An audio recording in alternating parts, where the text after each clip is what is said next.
Queridos hermanos, qué gusto saludarles una ocasión más en su espacio Creciendo en la Palabra. Hemos llegado ya tan rápido a la lección número 8, la preeminencia de Cristo. Ese es nuestro estudio para esta nueva semana y no solamente vamos a aprender acerca de la bendición de saber y conocer acerca de nuestro Salvador Jesucristo, sino vamos a adentrarnos también al estudio de Colosenses.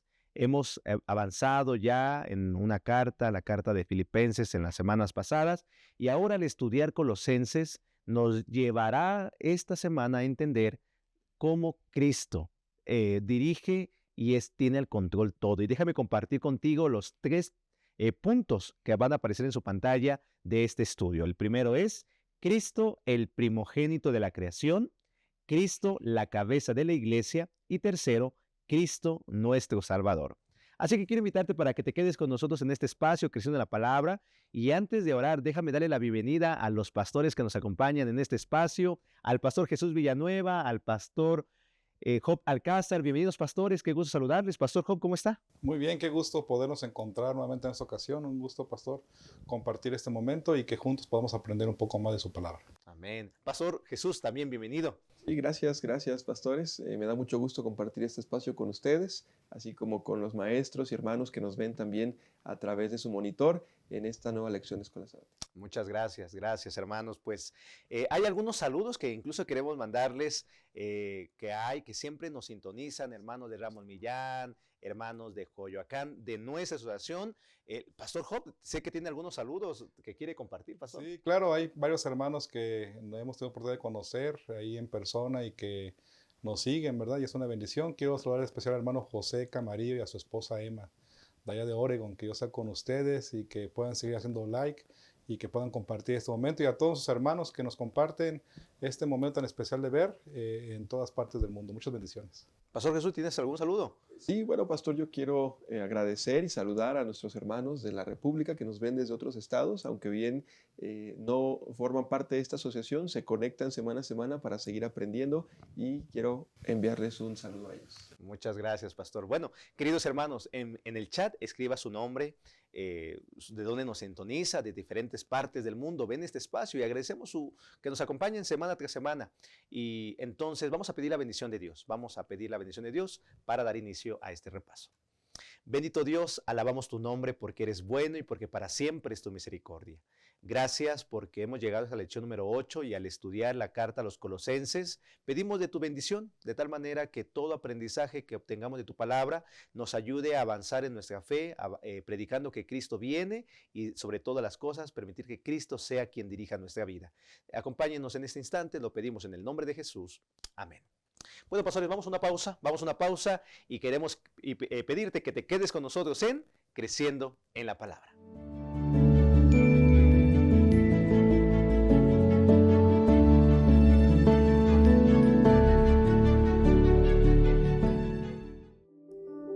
Asociación Metropolitana.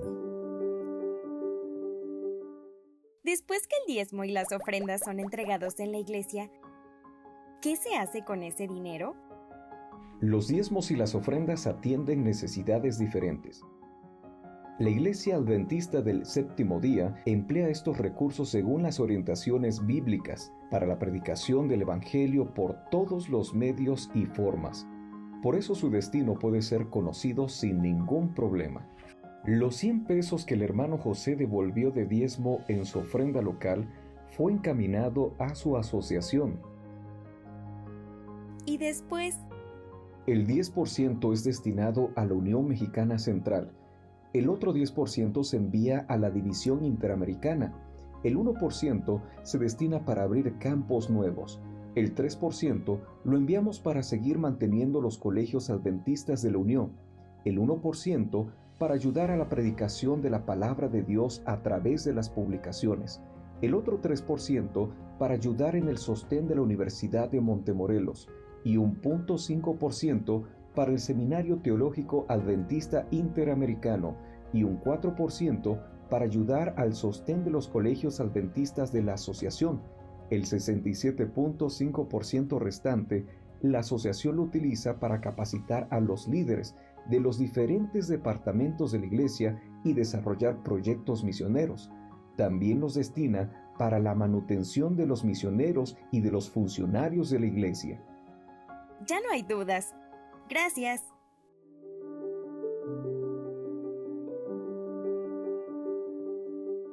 Estamos de vuelta, gracias por continuar en este espacio y por supuesto quiero invitarte para que puedas memorizar el versículo de memoria que aparece ahí en Colosenses 1 del 15 al 17, son 3 versículos. Cristo es la imagen del Dios invisible, el primogénito de toda la creación. Por él fueron creadas todas las cosas, los que están en los cielos, las que están en la tierra, visibles e invisibles, sean tronos, dominios, principados o autoridades.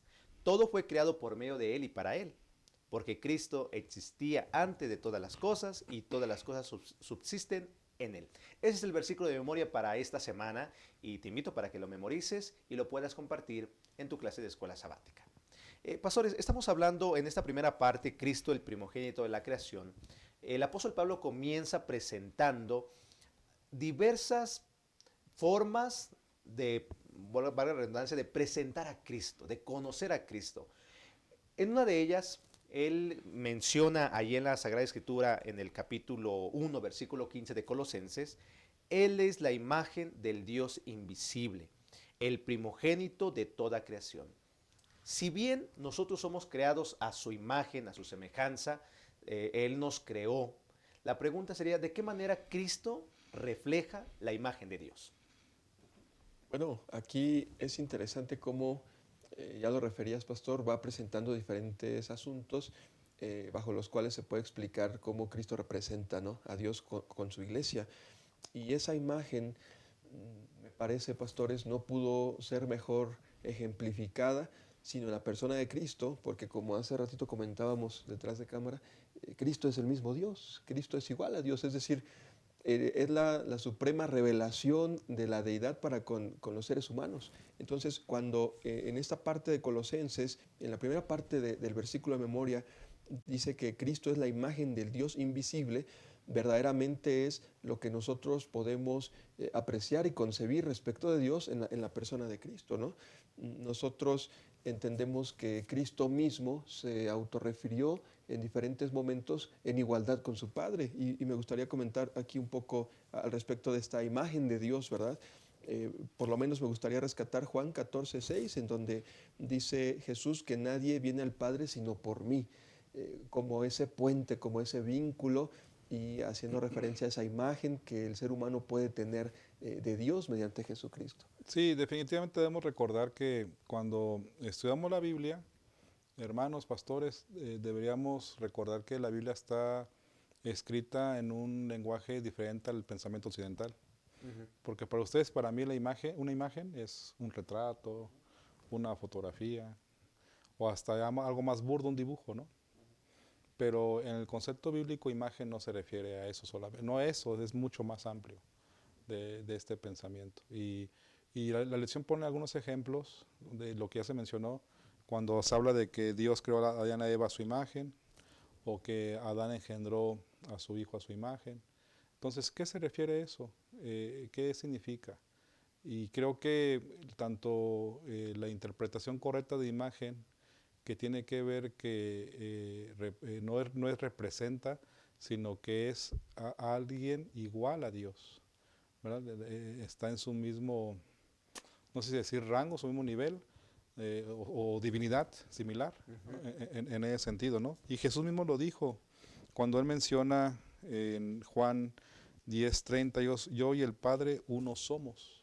O sea, Jesús mismo lo revela también para que entendamos que en ese sentido es igual a Dios, o al ver a Jesús vemos al Padre o vemos a Dios, pues también. O Juan 14:9, el que me ha visto a mí, ha visto al Padre. Así que estos versículos, y tratando de explicar un poquito, de entender desde nuestro pensamiento occidental lo que la Biblia quiere decirnos, comprendemos que cuando Jesús dice en este texto bíblico de Colosenses, el apóstol Pablo, Él es la imagen del Dios invisible. Y cuando hablamos de la imagen, estamos hablando, pastores, y sería una pregunta, ¿de Cristo encarnado? ¿O siendo literalmente antes de su creación? O sea, antes de ser y hacerse hombre, pues, al nacer como un bebé. aquí sería la imagen de Dios, Él la refleja.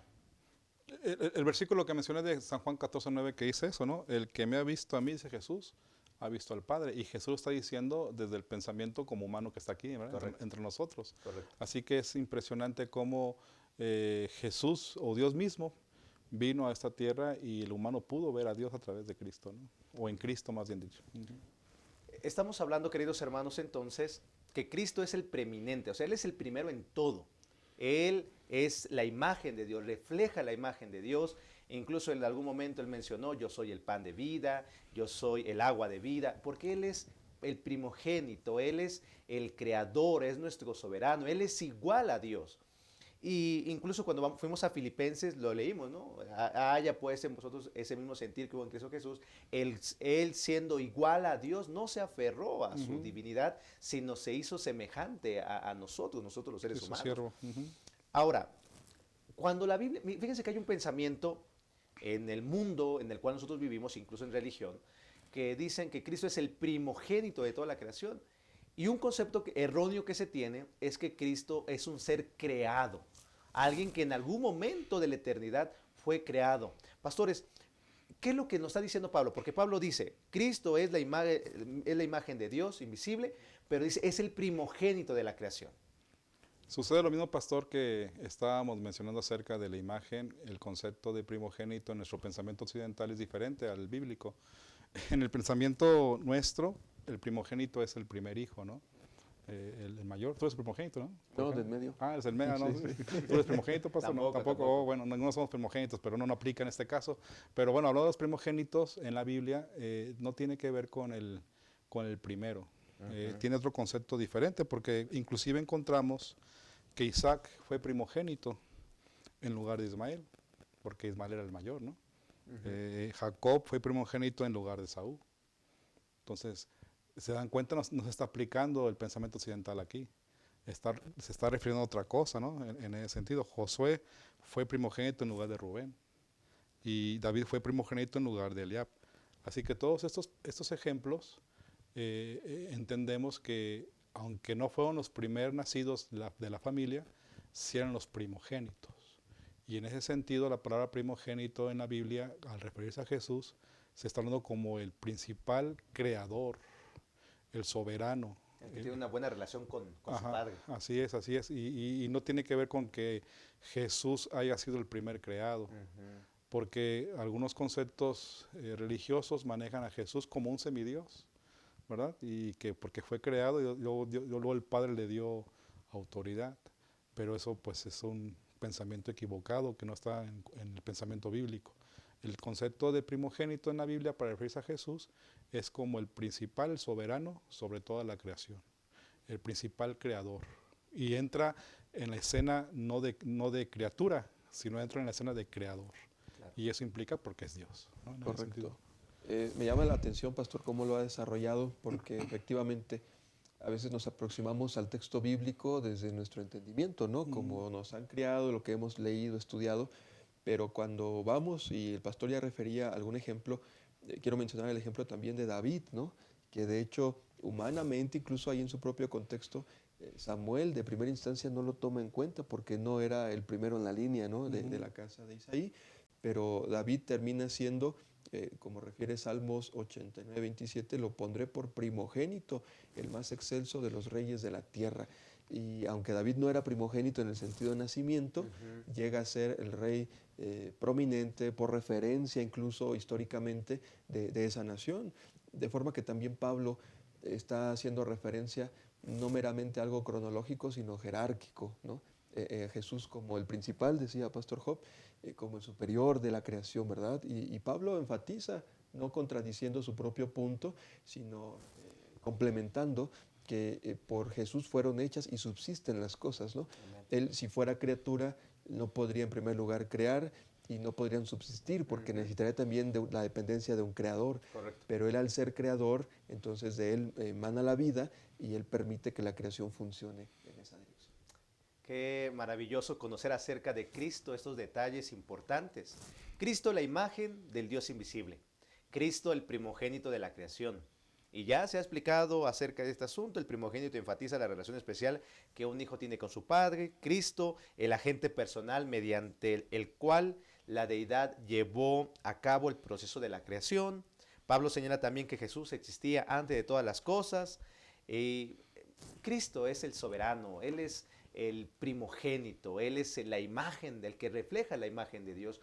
Y qué maravilloso es conocer a nuestro Señor Jesucristo. Quizá no podemos nosotros haberlo visto físicamente, sin embargo, cada día estamos reflejando una imagen, la imagen de Dios en nosotros. Por eso pidamos al Espíritu Santo que nos ayude a reflejar su imagen para que podamos ser semejantes en nuestra vida, en nuestro carácter, a Cristo el Salvador. Vamos a una pausa, pastores, vamos a una pausa y entonces regresamos a su espacio creciendo en la palabra. Asociación Metropolitana.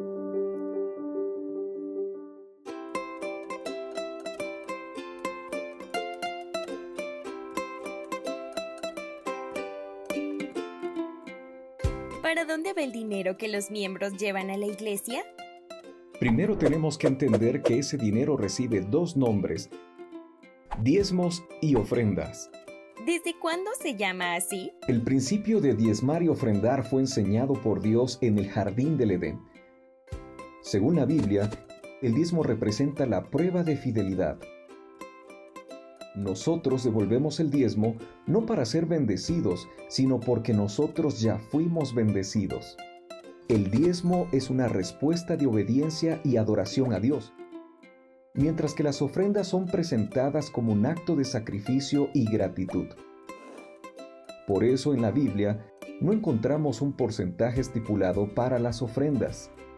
Entonces, ¿las ofrendas pueden ser de cualquier valor? Como la ofrenda está relacionada con la gratitud, si Dios estableciera un porcentaje como ocurre con el diezmo, estaría poniendo un límite a la gratitud. Por esa razón, vamos a encontrar en la Biblia al pueblo de Israel entregando como ofrenda el mismo porcentaje que el diezmo, pues tenían el diezmo como referencia, como punto de partida para calcular sus ofrendas. El plan de Dios es que las ofrendas no sean entregadas por impulso. Ellas deben ser planificadas. Cuando recibimos algún dinero, ya sabemos cuánto vamos a separar de diezmo. De la misma manera debe ser con las ofrendas. Cada donador es libre para determinar el porcentaje que representa su gratitud. Recuerda, Dios se goza con el dador alegre.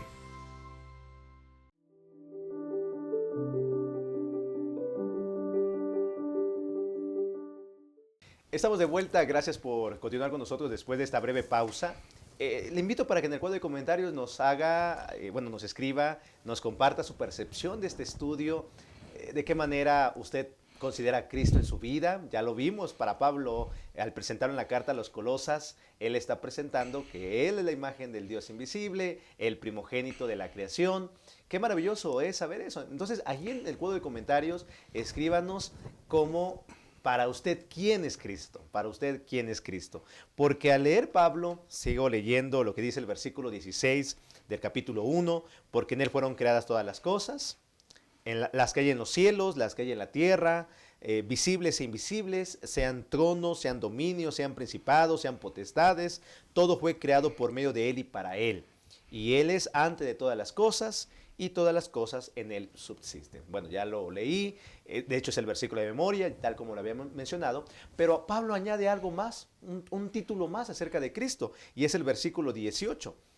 Dice así: Él es la cabeza del cuerpo, que es la iglesia, el que es el principio, el primogénito de entre los muertos, para que en todo tenga la preeminencia, o sea, el primero en todo. Pastores, desarrollemos un poquito acerca de este asunto. ¿Qué es lo que el apóstol Pablo quiere decir? Que Cristo es la cabeza, y menciona la cabeza de la iglesia. Sí,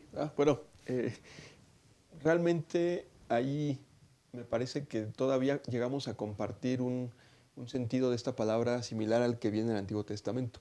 Ahí quizás no varía tanto como lo venía explicando el pastor en los términos anteriores. Hace referencia a ese líder o a esa parte que va adelante, ¿no? Y Pablo incluso lo refiere, desarrolla la idea más adelante, de que la iglesia es el cuerpo, y empieza a hablar de los miembros del cuerpo. Y cuando vamos al Antiguo Testamento, encontramos que esta aplicación no es nueva, sino que el Señor la emplea con su pueblo en diferentes momentos, ¿verdad? Cuando Moisés escoge a esos jefes de tribus, de familias, literalmente la palabra que ahí se utiliza se podrá traducir como cabezas, ¿verdad? Sobre el pueblo, sobre 1000, sobre 100, sobre 50, sobre 10. No es el único ejemplo. Por ejemplo, cuando el Señor habla acerca de su propio pueblo, de que deberán ser cabeza y no cola, habla de esa dirección, ¿verdad? De ese primer lugar, de esa orientación hacia la cual su pueblo debería dirigirse siempre, llevando esa delantera, ¿no? Como esa parte importante. De manera que cuando se habla de Cristo como cabeza de la iglesia, siguiendo esa relación del Antiguo Testamento, hablamos de Cristo como el jefe supremo de la iglesia, ¿verdad? No una persona o no un líder religioso humano, sino Cristo Jesús como el propio jefe y cabeza de su iglesia. Amén. Es decir, que el pensamiento occidental corresponde al pensamiento bíblico en esta palabra de cabeza, ¿no? Por eso, como iglesia, inclusive, no tenemos un representante de Jesús como líder en la tierra, ¿no? Porque es Jesús la cabeza. Todos los demás somos iguales ante Dios y tenemos labores diferentes en ese sentido. Entonces, lo que creo que hay que resaltar también aquí, además de mencionar que Jesús es la cabeza, lo que implica el cuerpo, porque el cuerpo somos nosotros, la iglesia. Y aquí es muy interesante que analicemos en casa y nosotros aquí en este momento, que va a depender si yo estoy reconociendo a Jesús como cabeza, mi actitud en el cuerpo. Es decir, mi actitud con la gente que está a nuestro alrededor. Y la Biblia, en el pensamiento, quiero mostrar algunos versículos aquí, encontramos algunos pensamientos que el apóstol Pablo refiere. En 1 Corintios 12, dice, por ejemplo, el versículo 15, si dijera el pie, como no soy mano, no soy del cuerpo, por eso no sería del cuerpo. ¿No sería del cuerpo? La pregunta es decir, todos somos necesarios, tenemos una responsabilidad que hacer como cuerpo, ¿no? En ese sentido. El 12:17 dice, si todo el cuerpo fuera ojo, ¿dónde estaría el oído? Si todo fuera oído, ¿dónde estaría el olfato? Es decir, cada uno tenemos una labor que hacer. Hemos recibido dones diferentes en la iglesia y entonces unos somos ojos, unos somos oído, unos somos boca. Es decir, todos tenemos una función distinta, pero recuerden que la premisa es reconociendo que la cabeza es Cristo.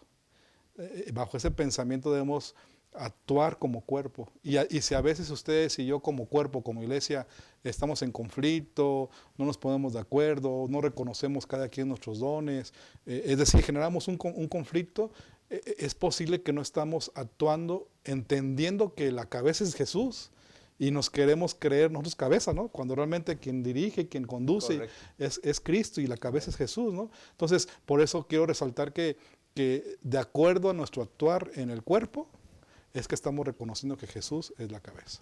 Qué hermoso, ¿no? Y bendito Dios y alabanza a nuestro Cristo, porque Él es el primero, Él es el primogénito de la creación, el soberano, Él es antes de todas las cosas. Y bien dijo el apóstol Pablo ahí en el versículo 18, es la cabeza del cuerpo, que es la iglesia, que es el principio, el primogénito de entre los muertos, para que en todo tenga la preeminencia. Aquí, pastores, haría la pregunta entonces, si Cristo es el primero, ¿por qué, quizá aunque no viene en la lección, por qué Jesús decía, yo soy el Hijo del Hombre? El Hijo del Hombre, porque en todo momento en los evangelios podemos notar que Cristo se presenta como el Hijo del Hombre. Entonces, si yo uno el Hijo del Hombre como con la cabeza de la iglesia, ¿qué nos quiere decir eso? Que incluso la lección señala. Efectivamente, pastor, Jesús se refiere a sí mismo como el Hijo del Hombre, con una inclinación hacia el Antiguo Testamento, haciendo este vínculo, pero de una forma muy, muy precisa, mezclándose con su creación. Es decir, Jesús tiene esta peculiaridad que es la parte de la deidad que interviene e interactúa con sus hijos, ¿no? Lo demuestra desde la visión de Jacob, como esa escalera, siempre presentándose cercano a sus criaturas. Y aunque muchas veces también se puede referir como esa mezcla o esa parte que vino a encarnarse con nosotros, no deja de tener un vínculo con el soberano de la creación, ¿no?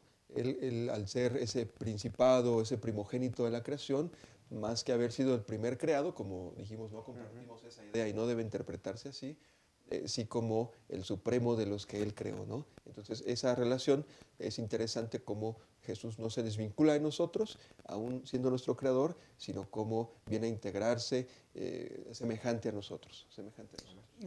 Es maravilloso entender que el Hijo del Hombre, siendo Dios, vino a estar entre nosotros, ¿no? Y eso es lo que significa que Él se titule Hijo del Hombre también, en ese sentido. Correcto.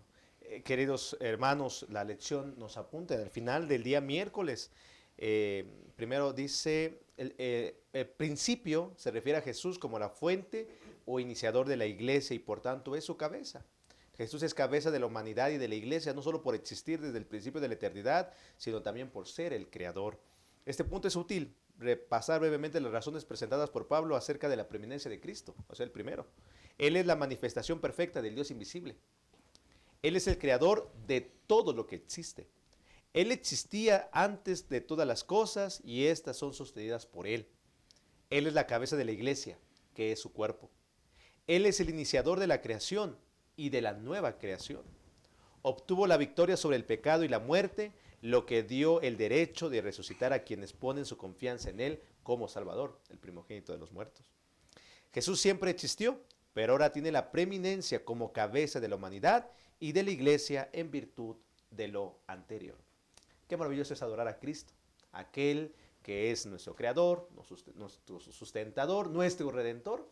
Y al hacer esta breve pausa vamos a visualizar en el siguiente segmento el último tópico o el último tema que tiene que ver como Cristo nuestro Salvador. Si Él es la cabeza, la imagen del Dios invisible, Él es antes de todas las cosas, Él es el primogénito de los muertos, Él es el primero en todo, vamos a abordar que también Él es nuestro Redentor. Vamos a una pausa, pastores, vamos a una pausa y entonces queremos invitarles para que sigan continuando en Creciendo en la Palabra. Asociación Metropolitana. ¿Y las ofrendas en qué son empleadas? Las ofrendas son usadas o distribuidas de manera diferente. Veamos otro ejemplo. 100 pesos que entregó la hermana Juanita en su iglesia local como ofrenda fueron destinados de la siguiente manera. 60% se quedó en su iglesia local y se lo usa para construcción y reformas, pagar los servicios básicos, limpieza, decoración, y además financiar los proyectos misioneros de los diferentes departamentos locales. 20% van destinados a la misión mundial y el otro 20% para el plan de desarrollo de la asociación. Ah, ahora entendí la importancia de devolver los diezmos y las ofrendas de forma planificada. Qué interesante ver cómo la iglesia crece y trabaja de manera unida.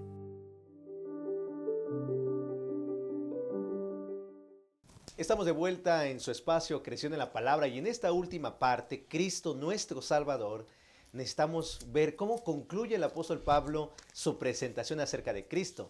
Porque ya leímos, y vuelvo a reiterar el versículo de memoria de esta semana, comenzando desde el versículo 15, Cristo es la imagen del Dios invisible, el primogénito de toda creación, porque en Él fueron creadas todas las cosas, y las que hay en los cielos y las que hay en la tierra, visibles e invisibles, sean tronos, sean dominios, sean principados, sean potestades, todo fue creado por medio de Él y para Él. Y Él es antes de todas las cosas y todas las cosas en Él subsisten. Él es la cabeza del cuerpo que es la iglesia. Él que es el principio, el primogénito de entre los muertos, para que todo tenga la preeminencia. Y noten los versículos 19 y 20. Por cuanto agradó al Padre que en Él habitase toda plenitud, y por medio de Él reconciliar consigo todas las cosas, así las que están en la tierra como las que están en los cielos, haciendo la paz mediante la sangre de su cruz. El apóstol Pablo termina esta descripción acerca de Cristo como el primogénito, la imagen de Dios, y añade un término, reconciliación. Pastores, ¿en qué consiste esta reconciliación resultante de la cruz y qué alcances tiene? Pastor Jesús. Sí, pastor, gracias. Cuando hablamos de reconciliación, en el entorno de la cruz de Cristo, vamos a las entrañas mismas del Evangelio, ¿no? Hay muchas aplicaciones que podemos sacar a nuestra vida práctica, pero siempre que vamos a cómo Jesús, como parte de la deidad, decidió venir y poder rescatarnos del pecado en el que estábamos, de esa perdición, yo creo que es regresar al origen mismo que todos hemos creído en un principio. Y esto es algo maravilloso porque hasta este momento de la lección hemos venido viendo a Jesús como ese primogénito, como ese líder supremo, como ese cabeza de iglesia, cabeza de la creación, de la nueva creación también, pero ahora lo vemos en un sentido pareciera ser contrario u opuesto, en la dirección de que lo vemos humilde, lo vemos tomar la cruz como algo terrible en su época y en cualquier otra, en un recibimiento del pecado que nos tocaba a nosotros, para que entonces nosotros podamos ir a la vida que le correspondía a Él.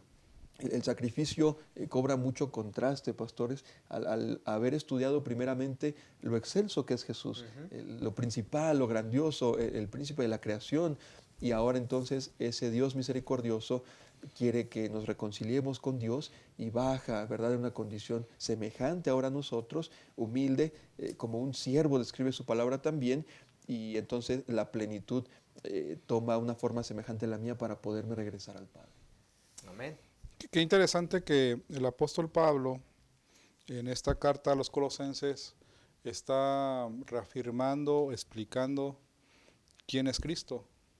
Y ya hemos visto en los momentos pasados de este estudio todas las características que Jesús tiene o que Jesús es. Y esto nos confirma entonces que la preeminencia de Jesús es real, está evidenciada en la palabra de Dios, ¿verdad? Que es Dios y que vino a estar entre nosotros. Pero creo que aquí hay que agregar, con la lectura de Colosenses 1:20, creo que hay que agregar o recordar que estamos en un conflicto cósmico, donde el conflicto cósmico entró la disputa de creer en el universo y en la tierra si Dios es justo, porque Satanás pretende decir que Jesús y que Dios no es justo. Por eso esta referencia del versículo 20 que dice, y por medio de él reconciliar consigo todas las cosas. ¿Qué cosas? ¿De dónde? La parte siguiente lo dice. Así las que están en la tierra se refieren a nosotros los humanos, y lo que Jesús hizo por ustedes y por mí al morir en la cruz del Calvario, ¿verdad? Y lo que ustedes ya hemos explicado que Jesús hizo por ustedes y por mí, y ahí restaura también la relación del humano con el Padre, pero agrega también, como las que están en los cielos. Ustedes y yo no estamos en los cielos, estamos en la tierra. Entonces, los otros planetas, en el universo que no conocemos, donde hay seres creados por Dios, donde se puso un elemento de duda de que Dios es justo, también Jesús reconcilia eso. Es decir, también a través de su muerte en la cruz del Calvario, Jesús pone en evidencia, porque es el único que puede hacer eso, por todo lo que hemos dicho, ¿no? Es la preeminencia de Jesús, le da la autoridad o la facultad para poder morir por nosotros y que su muerte tenga validez. Ninguna otra muerte podría haber hecho eso, porque nadie es más como Jesús. Entonces, bajo esta perspectiva, cuando Jesús restaura o reconcilia, lo hace en la tierra y lo hace en los cielos. Es decir, pone otra vez esa restauración en el reino de Dios para reconocer que Dios es justo en este conflicto cósmico. Y es maravilloso lo que Dios hace por ustedes y por mí. Amén. Qué hermoso conocer, entender todos estos detalles acerca de la preeminencia de Cristo. El primero, y me gusta cómo la lección menciona lo siguiente, escuche, lo que Jesús hizo dio como resultado que ocupe el primer lugar en todo. Según Pablo, Cristo es digno de todos estos títulos, la imagen del Dios invisible, el primogénito de la creación, el primogénito de los muertos, por cuanto agradó al Padre que en él habitase toda su plenitud. En otras palabras, Jesús era plenamente Dios y plenamente humano.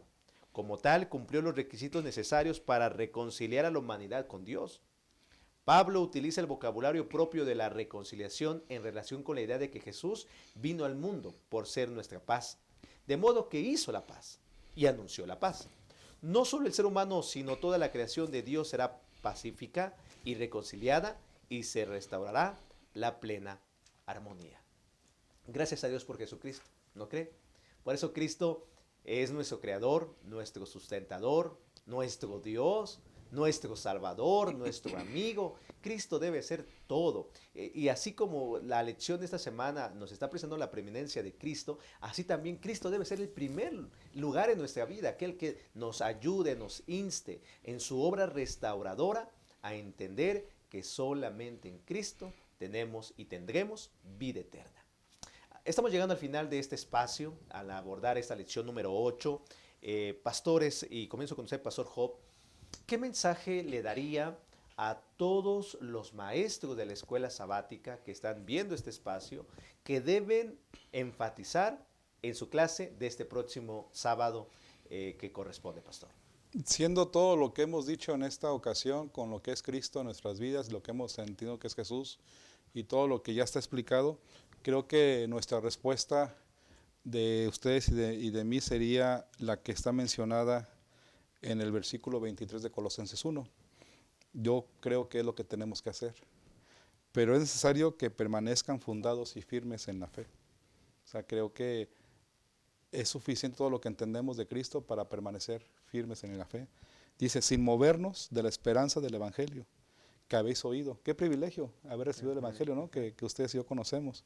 El cual se predica, ven cómo dice, el cual se predica en toda la creación que está debajo del cielo. O sea, Pablo enfatiza ya no en los cielos, sino está debajo de los cielos, en la tierra, ¿no? Y del cual yo, dice Pablo, fui hecho ministro. Creo que la invitación que nos debemos hacer todos en esta ocasión al terminar esta lección es que permanezcamos fundados y firmes en la fe. Muchas gracias, Pastor Job. Gracias por sus comentarios. Y bueno, hermano, enfatice este asunto de lo que debemos hacer en esta tierra. Pastor Jesús, al abordar esta última parte, ¿qué mensaje cree que debemos aplicar a nuestra vida, que debe motivarnos a ser fieles al estudiar la lección número 8? Gracias, pastor. Yo quiero cerrar con esta parte de la pregunta que venía en el día miércoles, que justamente es aterrizarlo a nuestra vida personal. ¿Qué cambios deberías hacer para experimentar de manera más plena la preeminencia de Cristo en tu propia vida? Es el soberano de los cielos, de la creación, es el soberano de las cosas de arriba, de abajo, la cabeza de la iglesia, pero ¿qué es Cristo para mi vida? Si realmente es también el principal, el soberano, el primogénito de mis decisiones, de las cosas que debo cambiar, que justamente va en ese énfasis la pregunta, para permitirle a Cristo que tome ese control, que Él ya gobierna el universo y las cosas subsisten por Él, y yo cederle también el control de mi vida como su hijo. Amén, amén. Muchas gracias, Pastor Jesús. Pues queridos hermanos, queridos pastores, hemos llegado al final de este estudio. Vaya lección que hemos aprendido y al estudiar ahorita Colosenses.